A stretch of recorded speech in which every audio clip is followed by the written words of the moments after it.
कल्पना कीजिए एक छोटा सा मच्छर, ना हथियार, ना ताकत, ना सेना, और फिर भी लाखों जिंदगियों का सबसे बड़ा दुश्मन। इतिहास में हमने बड़े बड़े युद्ध देखे हैं जिन्होंने लाखों लोगों की जान ली है, लेकिन इस छोटे से मच्छर ने अब तक जितना कहर बरपाया है उतना शायद ही किसी युद्ध ने मचाया होगा। डेंगू एक ऐसी खतरनाक बीमारी जो दुनिया भर में हर साल ना जाने कितनी जिंदगियों को निगल जाती है। इस साल का हाल तो और भी ज्यादा खतरनाक है।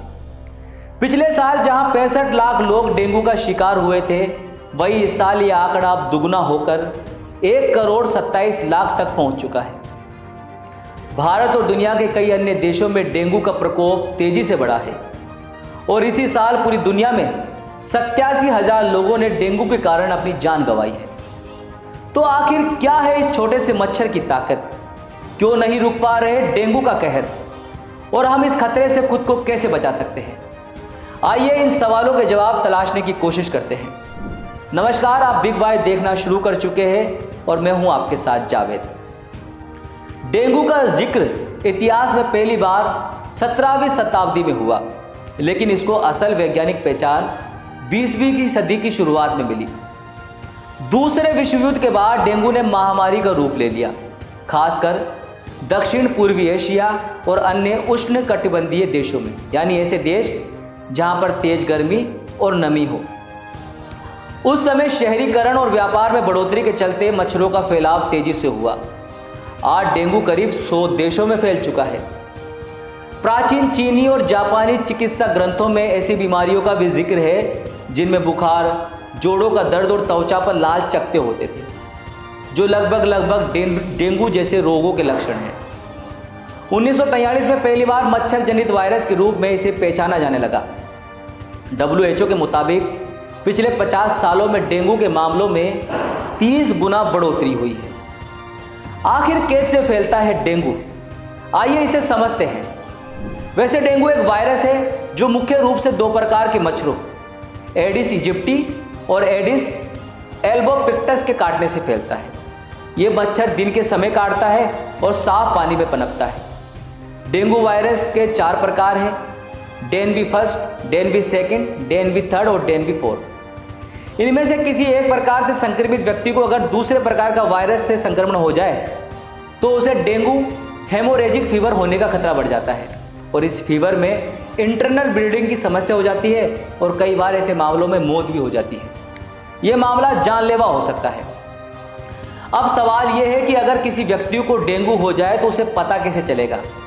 आइए इसके लक्षण जानते हैं। सामान्यतः डेंगू के लक्षण मच्छर के काटने के 4 से 10 दिन के बाद सामने आते हैं। इसके मुख्य लक्षणों में तेज बुखार, सिर दर्द और आंखों के पीछे दर्द होना, मांसपेशियों और जोड़ों में दर्द जिसे हड्डी तोड़ बुखार के नाम से भी जाना जाता है, त्वचा पर लाल दाने या चकत्ते हो जाते हैं, जी खराब होना, उल्टी होना, मतली होना।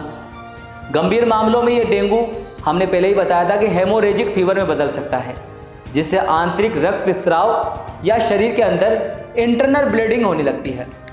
अगर इलाज ना मिले तो यह स्थिति जानलेवा हो सकती है। अब समझते हैं कि आखिर डेंगू का इलाज क्या है। डेंगू का कोई विशेष एंटीवायरल इलाज अभी तक नहीं आया है। इसका इलाज लक्षणों के आधार पर किया जाता है। डॉक्टर मरीज को हाइड्रेट रखने, यानी शरीर में पानी की कमी नहीं होने की सलाह देते हैं। साथ ही पैरासीटामोल जैसे दर्द निवारक देने की सलाह देते हैं।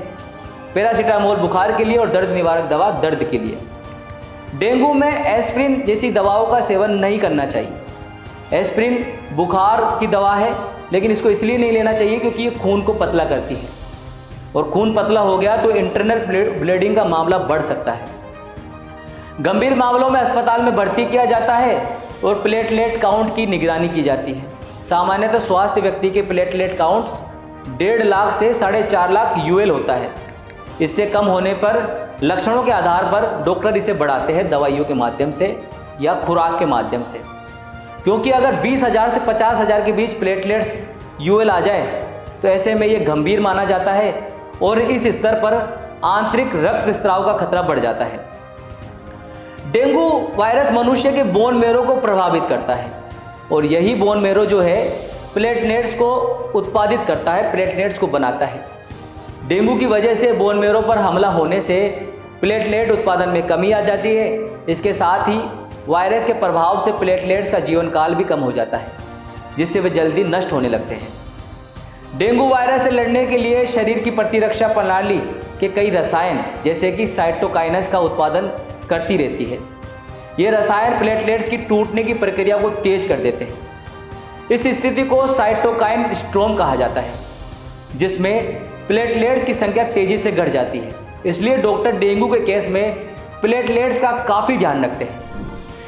ऐसे में हमें डेंगू से कुछ सावधानियां रखने की ज़रूरत है, जैसे कि मच्छरदानी का प्रयोग करें और मच्छर निरोधक क्रीम लगाएं। अपने घर के आसपास कहीं भी पानी जमा नहीं होने दें, क्योंकि एडिस मच्छर साफ पानी में अंडे देता है। दिन के समय शरीर को ढकने वाले कपड़े पहने, फुल आस्तीन के कपड़े। इलेक्ट्रॉनिक रिप्लेटमेंट का उपयोग करें मच्छरों को भगाने के लिए, और खिड़कियों पर जाली लगवाएं ताकि मच्छर अंदर ना आ पाए। मार्केट में मच्छर भगाने के नाम पर कई जहरीले रसायन मिल रहे हैं, उनसे सावधान रहे, क्योंकि वो आपको भी नुकसान पहुंचा सकते हैं। अब बात करते हैं डेंगू की दुनिया में मौजूदा स्थिति क्या है। डेंगू अब एक वैश्विक स्वास्थ्य संकट बन चुका है। WHO के अनुसार हर साल 39 करोड़ लोग डेंगू से संक्रमित होते हैं, जिनमें से 9 करोड़ लोगों में लक्षण उत्पन्न होते हैं।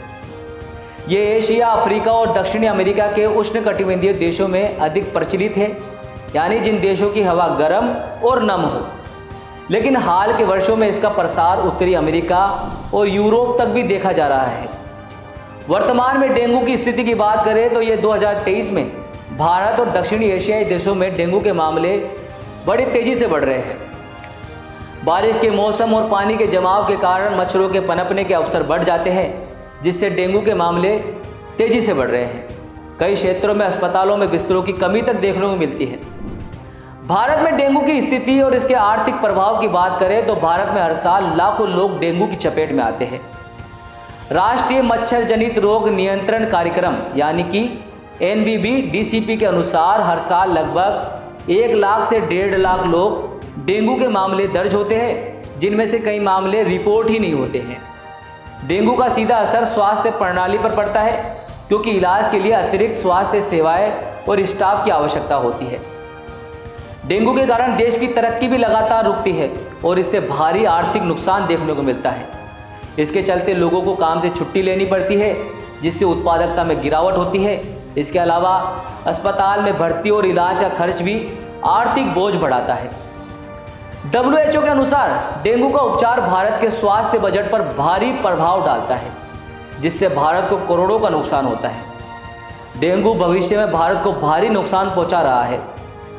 जलवायु परिवर्तन, वैश्विक तापमान में बढ़ोतरी और शहरीकरण डेंगू के प्रसार को और भी गंभीर बना रहे हैं।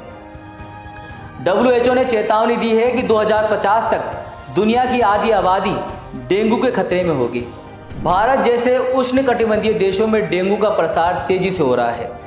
इसे नियंत्रण करना आवश्यक हो गया है। भविष्य में डेंगू के प्रसार को रोकने के लिए मच्छरों के जीवन चक्र को नियंत्रित करना और टीकाकरण कार्यक्रम को बढ़ावा देना आवश्यक होगा। कुछ देशों में तो डेंगू वैक्सीन भी आ गई है, लेकिन भारत में अभी इसका व्यापक रूप से इस्तेमाल नहीं हुआ है।